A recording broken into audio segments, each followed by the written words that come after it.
Hoy tenemos la grata visita de un amigo sacerdote, el padre Luis Olmo Orange. Bienvenido, padre. Bien hallado. Muchas gracias por invitarme y vamos a ver qué sale de aquí. Muchas cosas buenas auguramos, Esperamos seguro que sí. sí. Por lo menos conocer a ese padrecito que ya aquí en el canal es muy conocido desde hace más de 20 años. Y nos hablarás algo de ello, cómo ha sido esa experiencia, pero que hoy quizás más allá del padre Luis que da la misa en el canal 13, vamos a ver quién se esconde detrás de ese hábito tan especial. ¿Qué fue lo que llevó a padre Luis decidirse por esta misión del sacerdocio y de la vida religiosa? Bueno, pues vamos a empezar un poco por mi infancia. Hay que decir de principio que yo no era católico, aunque tenía familia católica, pero propiamente en mi casa mi madre era episcopal, de la iglesia episcopal, y entonces me moví un poquito más en el ambiente de la iglesia episcopal. Fui monaguillo en la iglesia San Andrés de Mayagüez, pero recuerdo que de pequeño alguna vez le dije a mi mamá, yo quiero ser sacerdote, pero claro, yo pensaba en el sacerdocio episcopal en aquella época. Sin embargo, para 1974 tuve la oportunidad de ser invitado a unas dinámicas en Casa Manresa, en Aybonito. Yo siempre pienso que todo esto de la vocación son mediaciones, ¿no? Claro. Y en aquel entonces tenía una amiga que entró a las dinámicas, su cambio fue muy evidente y nos provocó a los compañeros de la escuela, estábamos en la escuela superior, y a partir de entonces pues entré, fue un 15 al 17 de marzo. Eran dinámicas para jóvenes. Dinámicas de jóvenes. ¿Y allí qué se planteaba particularmente? Eran dinámicas motivacionales, sobre todo dinámicas proponiendo a los jóvenes un cambio de vida, y fue muy fuerte. Esto era promovido por el movimiento de los padres jesuitas allá en Aybonito. Y recuerdo que ahí comenzó todo.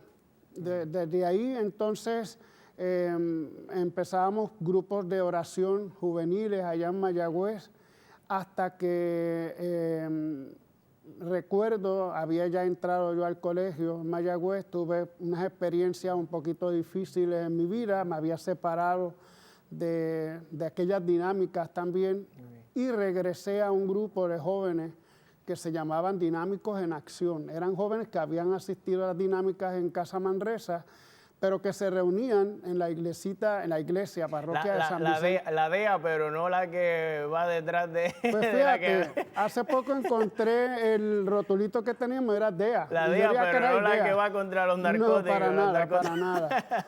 Y entonces entré al grupo y tuve esa mediación de dos jóvenes hermanos, Vilma Ayala y Félix Ayala, que fueron luego mis padrinos, porque yo decido bautizarme en la Iglesia Católica. Era un grupo muy bien programado, bien organizado. Luego me dieron la referencia a mi grupo de referencia, donde buscábamos libros y estudiábamos. Era muy interesante. Y ahí empieza entonces la inquietud en mí sobre la vocación. También recuerdo que había un joven que venía de Brasil, era brasileño. Él era muy del movimiento del Ejército Azul de Fátima. Y recuerdo que al grupo de jóvenes nos promovió para nosotros también llevar el mensaje de Fátima. Y a él le pregunto sobre la cuestión vocacional. Y me dijo, pues mira, este sábado hay un encuentro vocacional en la iglesia de la Monserrate. En Hormigueros. Allá, en Hormigueros, sí, y yo vivía en Hormigueros también, así que me vino muy bien, y ahí empieza un poco el discernimiento, ahí empieza el proceso, ¿no? ¿Qué dinámica allí, o qué taller, o qué...? Eran charlas, más que nada pero charlas. Algo que usted haya identificado como que te iba pues ya mira, confirmando un poco. Lo único que recuerdo es que era una reunión como de 1 hora, no era muy largo, y simplemente hablaban de la vocación. no hablaban de la vocación sacerdotal, no hablaban de la vocación religiosa, sino de la llamada que Dios nos hace a todos, ¿no? Luego, también otro momento importante es que uno de los jóvenes de aquel grupo nos invitó a conocer a San Francisco. Entonces, la idea que tenía él era fundar una fraternidad de la tercera orden, de la orden franciscana seglar, como se llama ahora, claro, de jóvenes. Y nosotros fuimos la primera fraternidad seglar de Mayagüez. Éramos como 12 o 15 jóvenes y una señora mayor. Y desde ahí empiezo yo a conocer a San Francisco. Recuerdo que yo iba al colegio y a la biblioteca iba, sacaba el libro de la Florecilla para leerlo. Yo decía, voy a leerme la vida de todos los santos que pueda, ¿no? Me quedé con San Francisco. No, de ahí no pasé. Qué bien. Y cada 15 días renovaba yo el libro y me lo fui leyendo. Fue una experiencia muy, muy bonita. Hasta que entonces yo tenía en mi mente, bueno, pues entraré con los capuchinos en Ponce, que eran donde tenían su seminario, porque era lo único que yo conocía de franciscanos en Puerto Rico. Pero en el Visitante, otro lugar de mediación, aparece el anuncio de los franciscanos invitando a conocer a los franciscanos. Yo decía, franciscanos, capuchinos, pero entonces me empiezo a preguntar cuál es la diferencia. Escribo, el padre Rubén Figueroa me responde, me invita a un encuentro en Dorado, en el Santuario del Espíritu Santo, y ahí fue mi decisión. Ahí fue donde yo dije, esto es lo que yo quiero, esto es lo que dentro de mí estoy buscando, ¿no? Entonces, de ahí, pues, la decisión de entrar al seminario. Padre Luis, vienes de una familia que no era del todo católica. ¿Cómo fue esa comunicación? ¿Cómo fue recibido y acogida en tu casa? ¿Tus padres? ¿Tienes más hermanos? Sí, tengo un hermano gemelo, que yo creo que muchos de los televidentes lo saben, y una hermana también. Okay. Mira, el caso de mi mamá es interesante porque ella era episcopal, pero también había sido católica. Ellos vivían en las Indieras, en Maricao, ella. Okay. Entonces allí ella tuvo su primera comunión como católica, pero como había una iglesita episcopal, pues también atrajeron un poco a la gente de allí. Mi mamá tiene 3 primos sacerdotes, wow, 2 obispos, que uno ya murió. Wow. Pues bueno, y ahora vamos a ver si Padre Luis sigue por ahí. No, Padre Wilfrido, que fue ahora sacerdote en Puerto Rico hace como 2 años atrás, y entonces otros 2 que ya murieron, pero 3 que eran sacerdotes. Entonces, claro, esa conexión con la iglesia episcopal fue lo que hizo a mi mamá llevarnos a la iglesia episcopal, pero siempre ella sentía por lo católico. Claro. Te voy a decir que a partir de las dinámicas, yo invité a mis papás a ir también a Casa Manresa, a encuentros matrimoniales, invité a mi hermano, invité a mi hermana, todos fuimos a Casa Manresa, así que la casa fue cambiando más a católica que a episcopal, o sea que no fue ningún problema cuando ya yo decido ser sacerdote.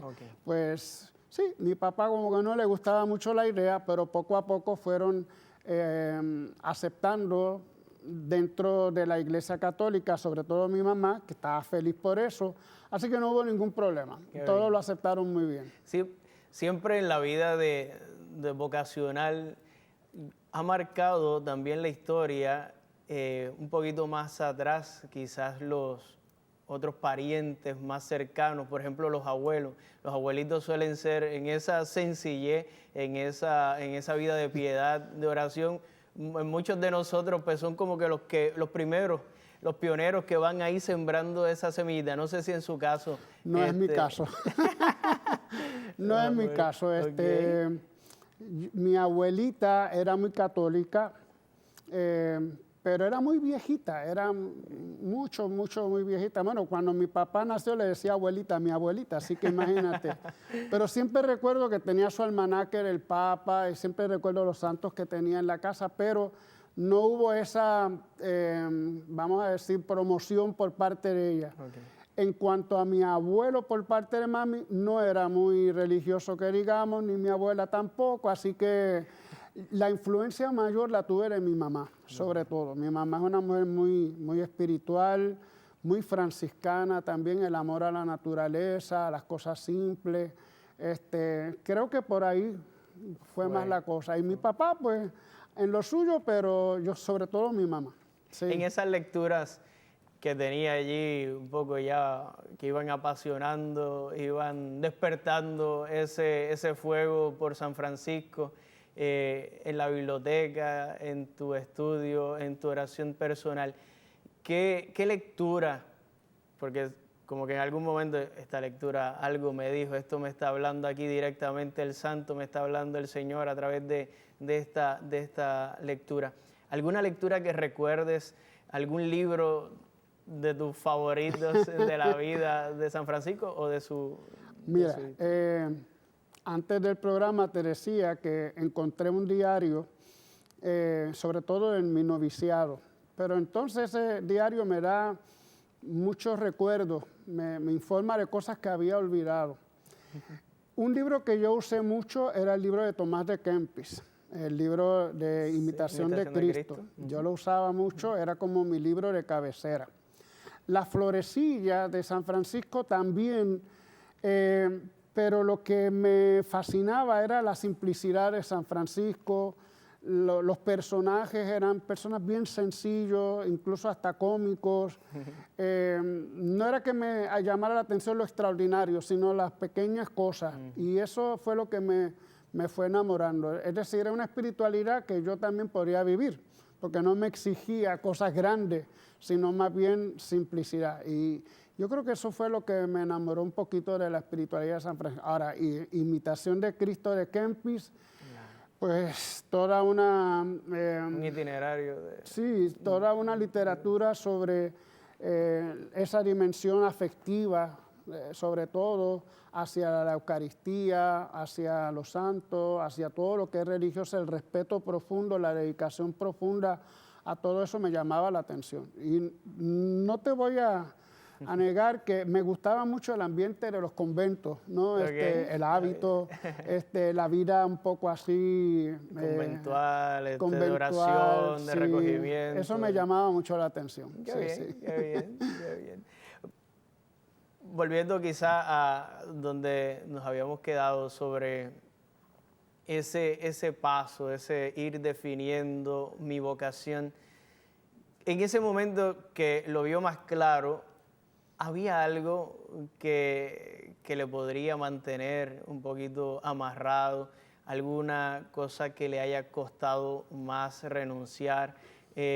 ¿Alguna persona que le haya dicho, estás loco, no vas para allá, qué vas a hacer? O sea, ¿alguna tentación o alguna lucha particular que pudo haber tenido para dar ese paso definitivo, ¿verdad? Yo creo que la lucha más fuerte fue la de dejar la familia. Es decir, cuando yo decido entrar al seminario, hubo como varios pasos, ¿no? Primero, entrar a Sabana Seca, que es donde tenemos el seminario franciscano todavía.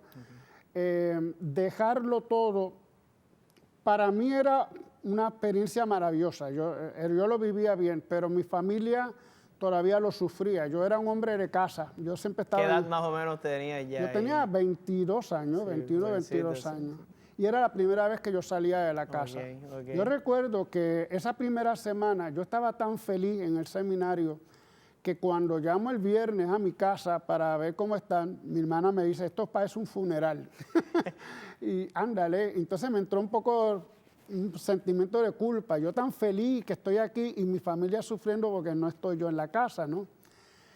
Y ese paso entonces me hizo un poquito, caramba, fui un poquito egoísta, pero ellos fueron entendiendo. Luego el paso más difícil fue irme a México por un año y luego para siempre, porque la idea era para siempre. Ahí sí entonces resultaba más difícil. Porque me dijo que estaba en el RUM, en el colegio de Mayagüez. Estaba estudiando entonces otra carrera, se estaba preparando para Yo había estudiado psicología, terminé ciencias sociales con concentración en psicología, pero ya en el segundo o tercer año es cuando comienza toda esta experiencia vocacional y ya yo tenía decidido, yo decía, bueno, Yo creo que como consejero puedo ayudar, pero si tengo otras herramientas espirituales, ¿no? Puedo ayudar más todavía. Y de hecho, leyendo el diario del noviciado, recuerdo que decía mucho, me gusta ayudar a la gente, me gusta ayudar un poco que la gente también discierna sobre sus situaciones. Y yo decía, bueno, pues necesito entonces ese otro elemento espiritual para poder completar lo que yo quiero hacer, ¿no? Así que fue, en cierta manera, como un proceso que me fue poco a poco llevando a lo que yo quería, a lo que Dios quería de mí. Claro, y entonces eso mismo quizás le tenía unas expectativas a su familia, es decir, pues ya él va encaminado por la psicología y quizás ya se habían hecho unas expectativas y tal vez eso le estaba costando a usted decir, voy a dejar todo esto, estos eran mis planes y ahora va a comenzar a algo desconocido en otro lugar desconocido. De hecho, cuando me gradué del colegio, le dije a mi papá, aquí está el diploma, me gradué como tú querías del colegio, porque para nosotros el colegio era pues, lo más grande. Bueno, tú eres de Quebradilla y sabes que el colegio allá era, y sigue siendo importante.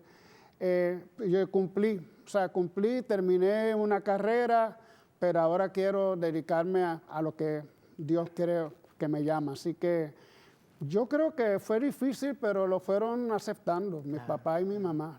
Sobre todo mi papá fue el que tuvo más dificultad, pero bueno, cuando yo me ordené, que luego hablaremos de eso, yo vengo a Puerto Rico para mi cantamisa, era mi papá el que me llevaba a todos lados para celebrar misa. Eso, con orgullo. Eso se ha repetido y lo he visto mucho en muchos procesos vocacionales. Ese sentimiento inicial de se me va mi hijo y a veces hay cierta resistencia y después ese padre o esa madre que fue la que en un inicio mostró un poquito más de resistencia es el que después, bien, porque ven a uno feliz y ellos son felices en definitiva. Lo digo por experiencia, pero usted me lleva unos poquitos más en esa experiencia. Pero trabajando con muchachos y en proceso vocacional que me ha tocado acompañar, luego me doy cuenta de que justo ellos lo que quieren en definitiva es ver a uno feliz, a su hijo feliz. Y eso se transmite y en el fondo, no importa dónde, lo que quieren es verle feliz. Y eso quería decir que para su papá usted estaba feliz. En esa decisión y él lo iba a poner. No, y el orgullo de tener un hijo sacerdote. Ellos a los 3 hijos que tienen los aman, pero el hijo sacerdote, pues el que no está cerca, pues tiene esa otra connotación de pues, sacerdote. La gente siempre alaba a la madre que es, mire, usted es madre de un sacerdote, pues qué maravilla, y ya cuántas madres quisieran tener eso. Entonces, esa experiencia la van gozando también, sí, no hay duda de que al final y al cabo lo entienden y lo disfrutan, y lo agradecen. ¿Algún sacerdote, algún fraile que en esa etapa de esos 20 años, 22, que le haya ayudado a definir dentro de mi vocación es la franciscana, es la orden? No uno, son varios. Tengo que mencionar al padre Zurutuza, un padre Paul, que estaba en la parroquia San Vicente de Paul, y padre Carrasco, que era mi confesor. Tengo que mencionarlos porque ellos fueron parte de ese primer momento de mi proceso vocacional. También tengo que mencionar al padre Rubén Figueroa, que fue el que me aceptó en el seminario. Al padre Francisco Lavaca, que ahora fue mi compañero hasta hace poco, se enfermó y se tuvo que ir a España, pero él fue de mis primeros formadores también. Déjame, es que puedo dejar a alguien por ahí. Pero sí, hubo muchos sacerdotes. ¿Consejos que le haya marcado de algún sacerdote en algún momento quizás de duda o de crisis en ese? Porque tú ya estás aquí, pero dar ese pasito cuesta un poquito. En algún momento de eso, que uno de esos consejos de uno de estos padres o frailes que le... Las dificultades más fuertes están ya cuando uno entra al seminario, ¿no? Porque uno entra al seminario con la ilusión de que todo es bien bonito, entonces empiezan los roces, empiezan algunas dificultades. Y entonces ahí es donde algún padre me ha ayudado a decir, mira, esto no es un cielo, esto es la tierra y aquí somos seres humanos, todos quieren ser buenas personas, pero siempre va a haber esas dificultades, las vas a encontrar toda la vida. Y eso me hizo ser más realista, caer en el realismo, porque a veces uno es muy ilusorio, ¿no? Y eso me ayudó mucho. Yo creo que sobre todo me ayudó el saber que no siempre que vas a entrar en un lugar donde se supone que todos seamos muy buenos, nos vamos a llevar perfectamente. Siempre va a haber dificultades y eso te acompaña toda la vida. Por eso yo creo que ese consejo me vino muy bien y me viene todavía bien. De aterrizar un poquito. Exacto, sí.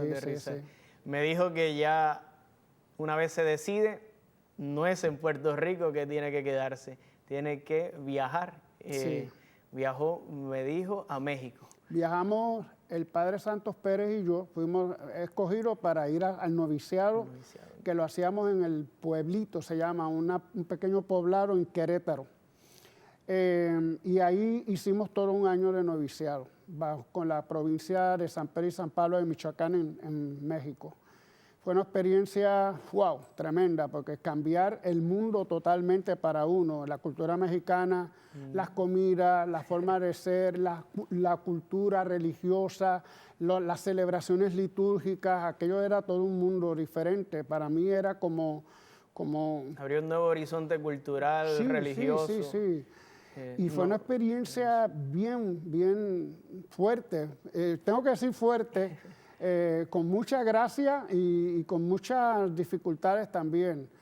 Pero yo creo que fue uno de los años que marcó de alguna forma mi vida en todos los sentidos. ¿Allí ¿no? se encontró o fue con un hermano más? Pero había en el noviciado, ¿cuántos hermanos total, allí les reciben? Sí, éramos en total ocho novicios. Los 2 puertorriqueños, anteriormente habían 2 puertorriqueños que salían, que éramos 2 puertorriqueños y 6 mexicanos. Y era de los grupos más pequeños, porque entonces los grupos eran de 17, de 15, éramos de los grupos más pequeños. Vivíamos en un convento enorme, la parte del noviciario era apartada, teníamos un programa bastante estructurado, con los laudes, las vísperas, las completas, teníamos huerta para trabajar, teníamos periodos de juego, ahí aprendí a jugar baloncesto, con los dedos mochados cada rato, y entonces las fiestas más bonitas de la Virgen, de San Francisco, que todo el pueblo llega hasta el convento y que son, una expresión maravillosa de esa cultura que tienen los mexicanos. Una experiencia preciosa, de veras, muy bonita. Qué bien.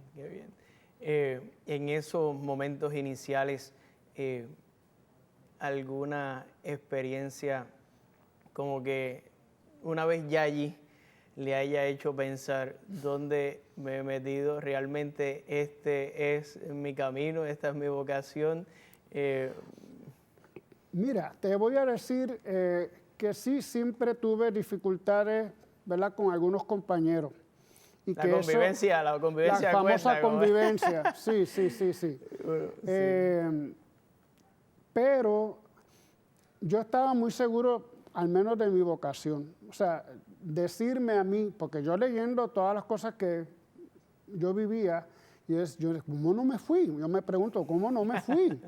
Es que no estaba en mi horizonte salirme. O sea, para mí eso era parte de aquella vida y con todas las dificultades que hubiera, yo tengo que seguir en esto. O sea, yo nunca me planteé el salirme. De hecho, cuando estuve en el seminario en teología, en El Paso, Texas, hubo un momento bien difícil y ahí sí, entonces me planteaba yo regresar o no, pero no salir de ser sacerdote. Yo decía, voy a ir con el obispo de Mayagüez, yo decía, a ver si me acepta. Jamás pensé salirme de la vocación, al menos sacerdotal.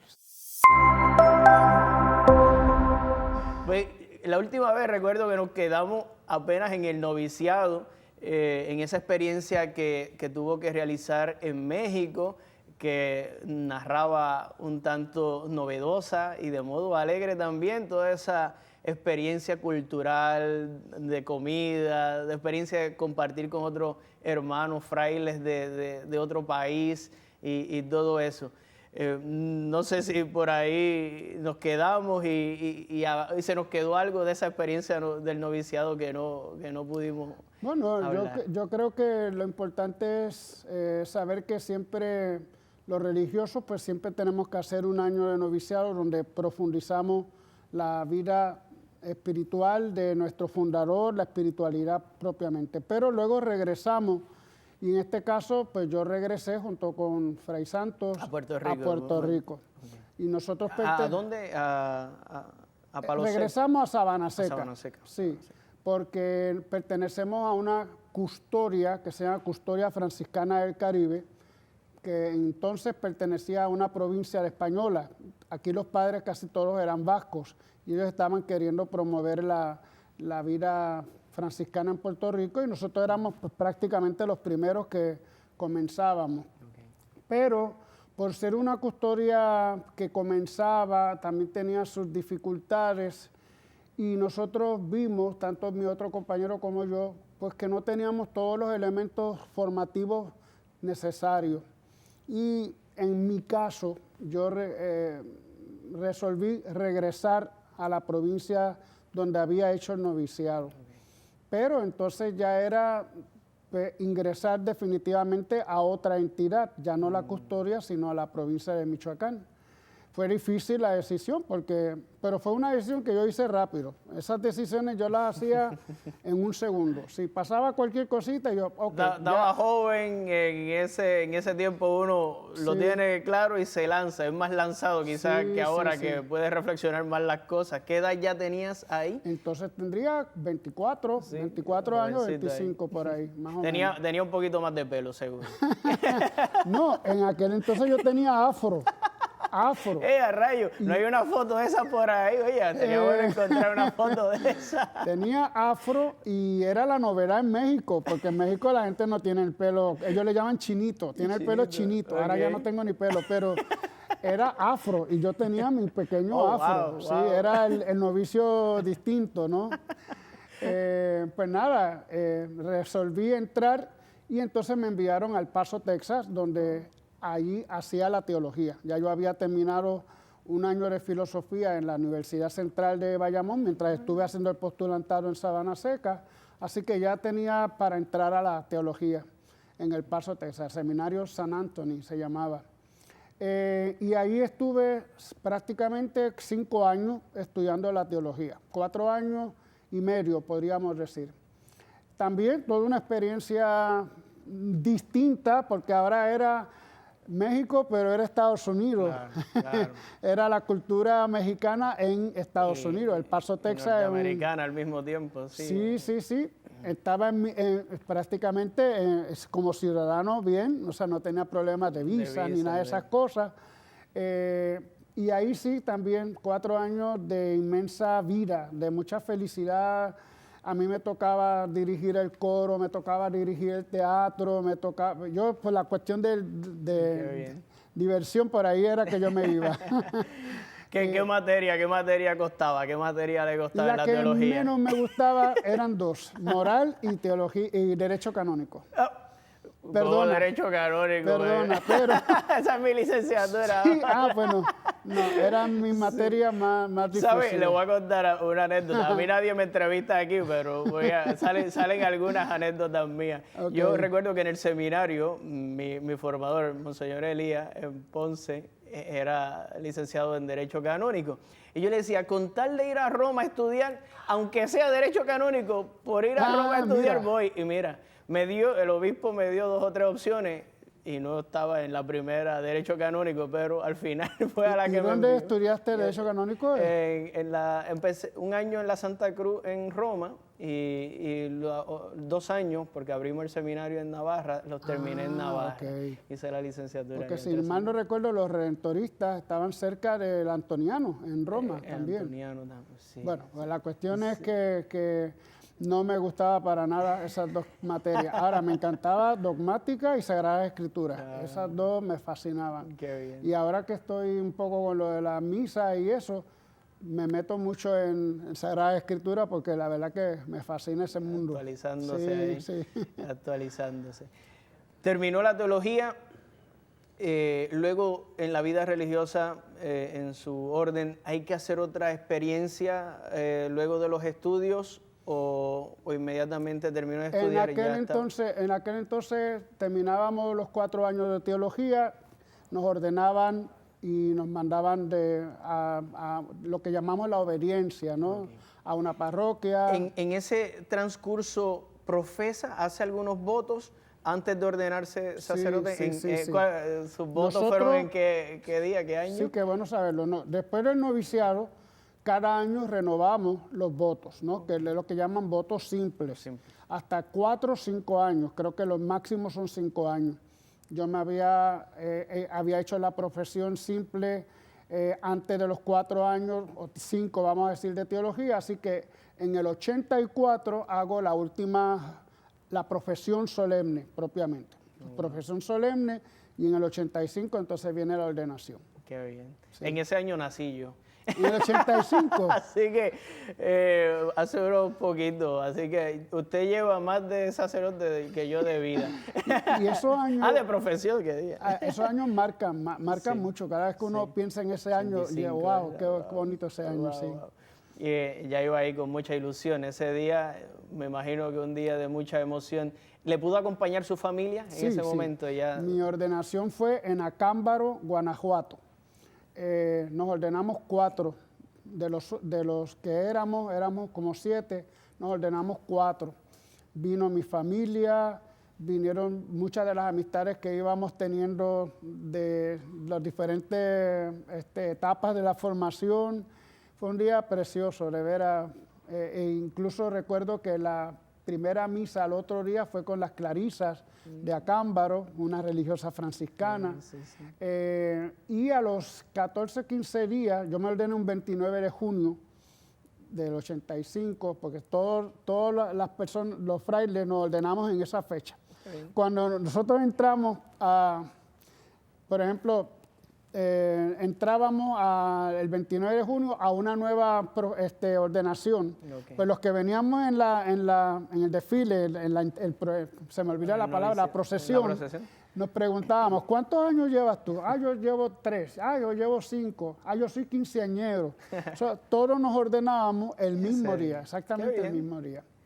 Que eso tiene una ventaja también porque para los más chiquitos, como uno dice, uno siempre se proyecta ese momento y ve celebrando a aquellos 10, 15 años.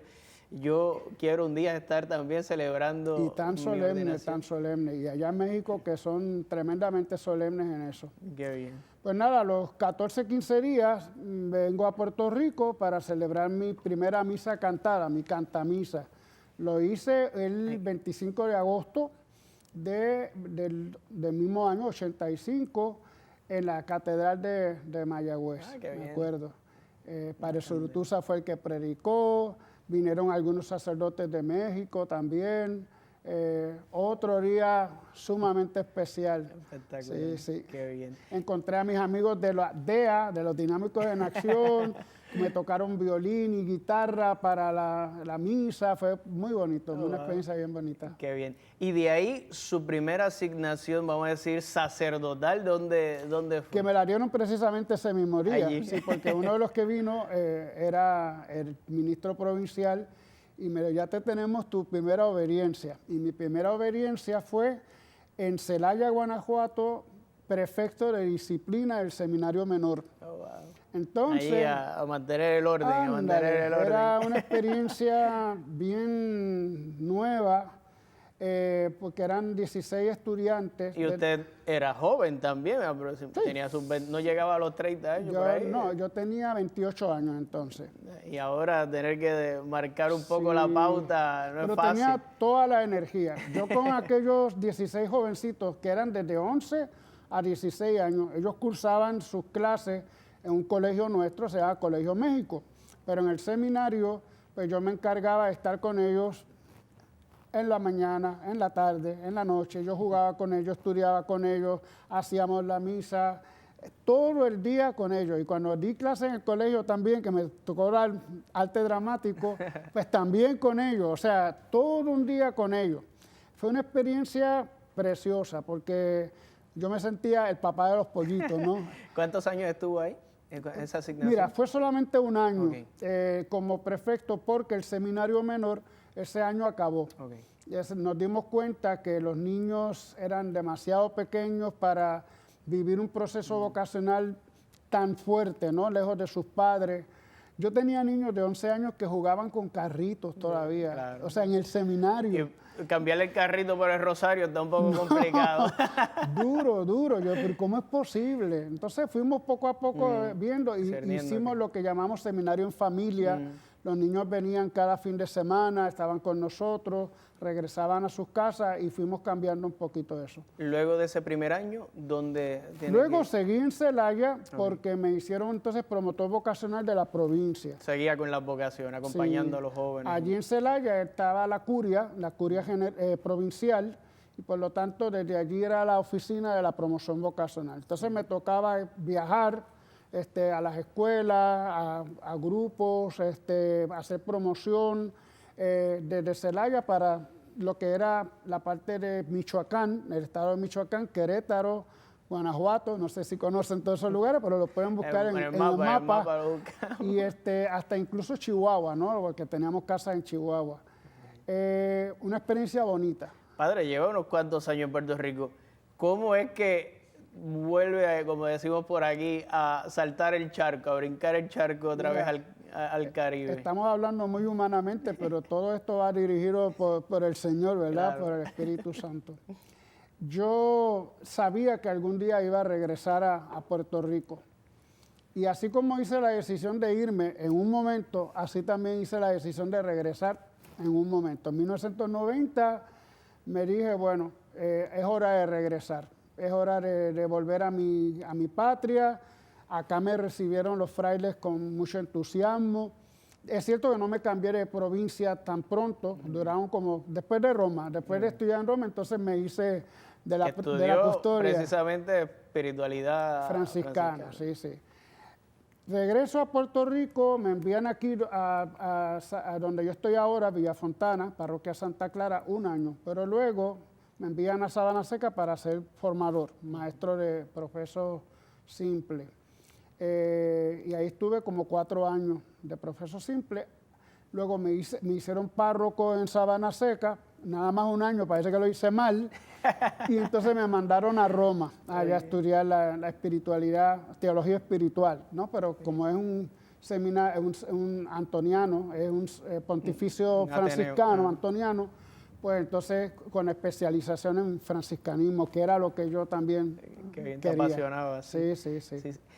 En esa misma década entiendo que llegando a Puerto Rico casi coincide en que te invitan aquí a la casa, al Canal 13, en las misas, acompañando, dando ese servicio, ese ministerio, ya vamos a decir evangelización por estos medios.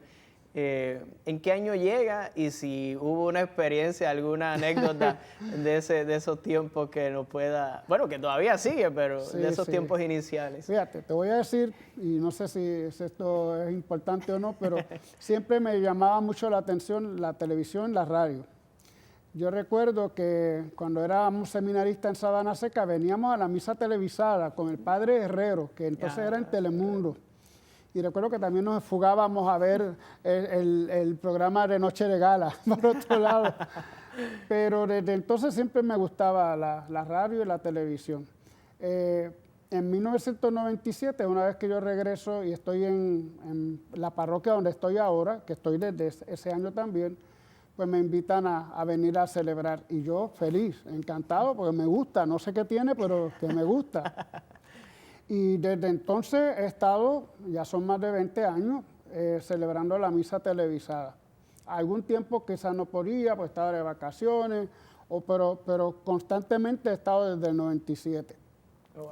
La experiencia más curiosa que recuerdo del momento que me pregunta es que una vez tuvimos que hacer la misa, por si no sabían, la misa siempre se graba, ¿no? No, los curas no podemos estar todos los días a esa hora. No, y que son 3 veces que la pasan, Sí, por lo tanto siempre va a haber una misa grabada.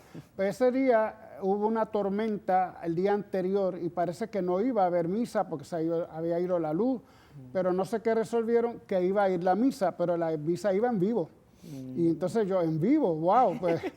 Pero gracias a Dios porque todo grababa salió bien. uno como que, no sé por qué, pero uno siente como que cierta tranquilidad, pues dice, si me equivoco un poquito, pues podemos editar si hay algo. algún blooper, editan o lo que sea, pero en vivo, la misa el blooper en vivo está complicado, sí, está complicado. Y recuerdo esa vez que fue así en vivo y me gustó la experiencia, me fascinó. Hubo un tiempo que también grabamos en este mismo estudio cuando se estaba cambiando la capillita, que se estaba renovando, y también fue una experiencia distinta. En otra ocasión vinieron mis familias, me gustó.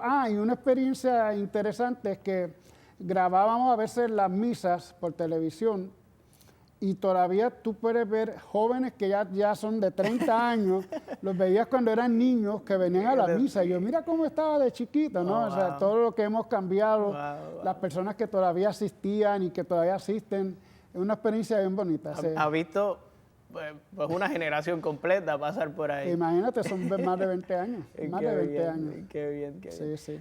Padre, lleva más de 30 años, 30, 35 años ya de sacerdote, de ordenado. En estos años que nos ha contado ya varias de sus asignaciones, obediencias en distintas parroquias, ¿alguna experiencia de esas, ya sea con algún joven, algún adulto, algún matrimonio, de esas que marcan la vida ya del corazón del sacerdote, que usted la tenga ahí grabada y que de alguna manera pues le confirme una vez más, esta es mi vocación, esto es lo que, para esto yo nací, y este momento me lo confirma? ¿Alguna experiencia así? Fíjate, no tengo así una en específico, pero sí te puedo decir que cuando yo trabajaba en la pastoral vocacional, nosotros buscábamos en las escuelas muchachos que podían entrar al seminario, pues venían muchos. Yo una vez tuve en el seminario 80 muchachos haciendo seminario, lo que llamábamos preseminario, para luego escoger de esos 80 25. Y esos muchachos que tú los animabas a que vinieran y ellos venían con ese entusiasmo, se enamoraban del convento, del seminario, del ambiente, decirle que no era bien, bien duro. Yo recuerdo que de los primeros momentos difíciles que yo tenía era ese, que el día que elegíamos, que buscábamos, estos son los que van a entrar y que teníamos que decirle no a los otros, que salían con esa tristeza, sus padres también, yo me encerraba a llorar en mi cuarto. Y decía, Dios mío, pero tú me llamaste para esto y mira lo que está pasando. Pero luego fui entendiendo, porque tú sabes que de los primeros, de esos que escogemos, 25, de esos quedarán 1, 2 o 3, y ese es el proceso vocacional, ¿no? Ese sedazo, ese cernir, sí. no es fácil. A mí me marcó mucho la tarea vocacional, no hay duda.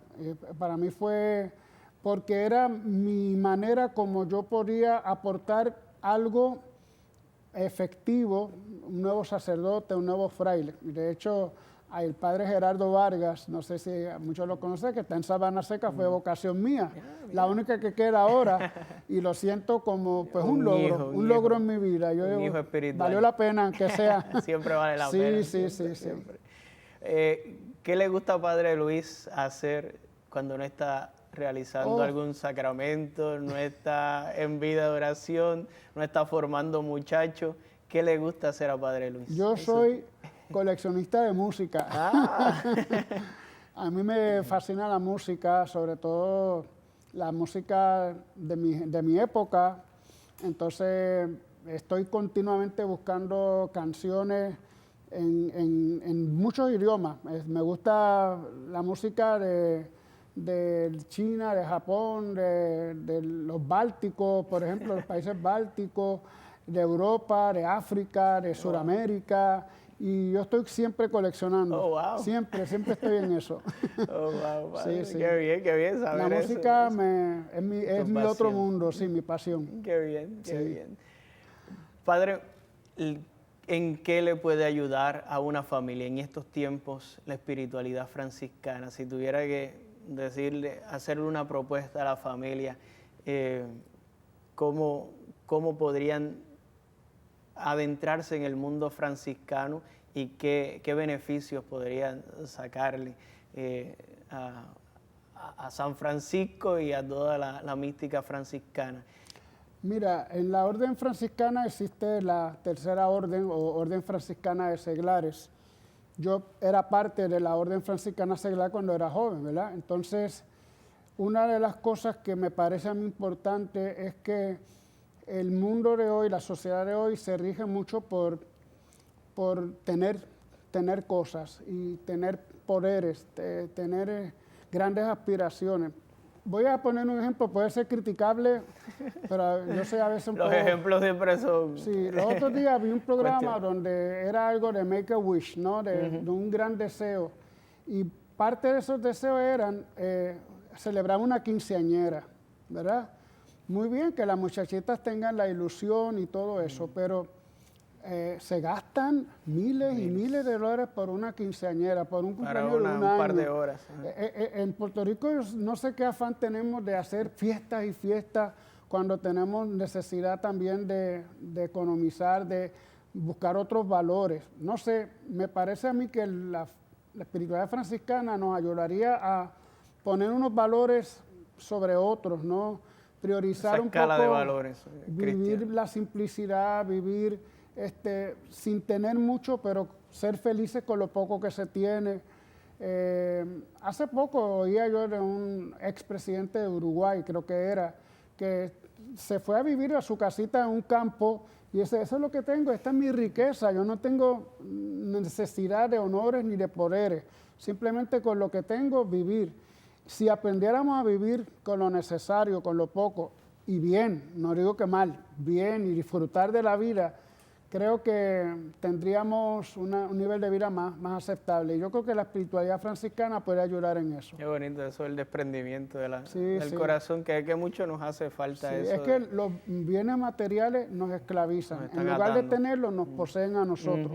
Y yo creo que de Francisco y de Clara podemos aprender a que los bienes son para tenerlos y compartirlos, pero no para acumularlos. Muy bien, muy bien. Sí, porque se nos termina, no podemos servir a dos señores, dice el Señor en el Evangelio. En eso Jesús fue muy tajante Francisco lo tuvo muy claro desde el principio. De veras. Qué bien, qué bien. Padre, en verdad que tantas experiencias que podemos contar es extraordinario. No, si me dejas hablando, sigo hablando. Podríamos tener muchos programas más, pero gracias. Padre. Gracias por invitarme. Por venir aquí una vez más y vamos a ver si en el futuro cercano podemos seguir contando anécdotas y actualizando